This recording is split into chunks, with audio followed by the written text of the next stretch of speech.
Hey everyone, today I thought I'd show you my machined aluminum force pike.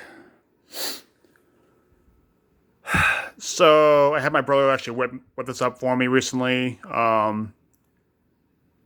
Originally I went down to a CNC machine shop here in my hometown to see if they make it for me. I went down to a few of them and I came pretty close to one of them, but they said no after talking to the manager, so whatever.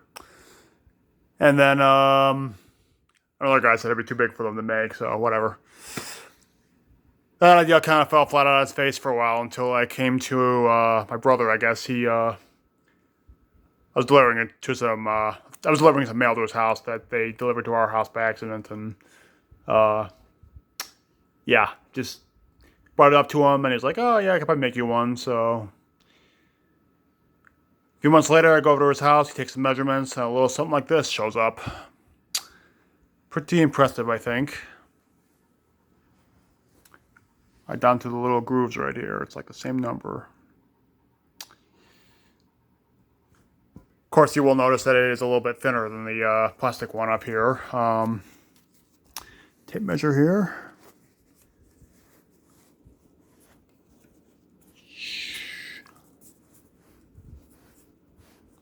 So that's about, let's see here.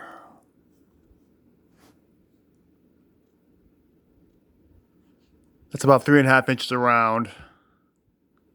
And then the plastic one, for example, in just one area, it's probably a little bit smaller everywhere else too. That's about 4 inches around. So the reason for this, I guess, is he couldn't really find a part that was exactly the same width around as the plastic one here. So he kind of had to make everything else a little bit smaller as a result, which is fine because I'm like, okay, a lot of guys will make these and end up making them really fat and short looking. So I'd rather be smaller than bigger because, you know, we have to deal with that with the Force FX lightsabers and stuff. But he also said the bottom is gonna be a little bit tricky to make, as you can see, but not that big a deal for me because I think if I were to paint this black or do it like maybe like cover in leather or some other material like that, you know, I probably have to make a little bit of a black dot there for the button because I think the buttons are really are black, like that. But so not that big a deal. If you guys have any other suggestions of what I could try, maybe let me know in the comment section. I tried wrapping it in leather, or not sure right now at the moment because I'm not having to cut it to be like cone shaped has been a little tricky for me. So I don't know. Tried electrical tape, tried all sorts of things. But it should be the access should be very easy to cut off if anything. So that's the one thing I guess. And if I take your suggestion, maybe I'll give you a shout out in the next video.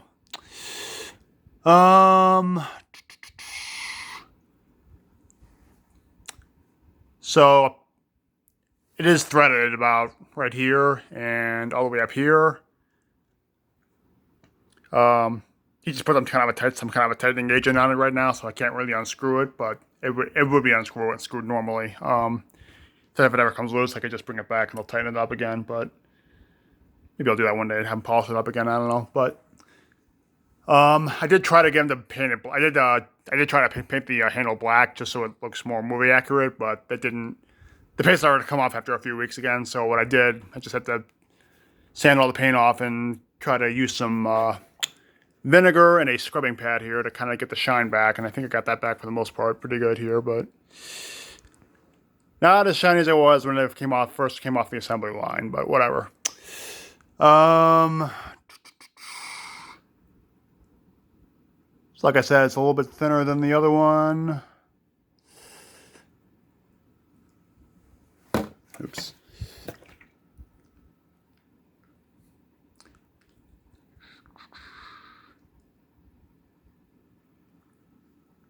But yeah.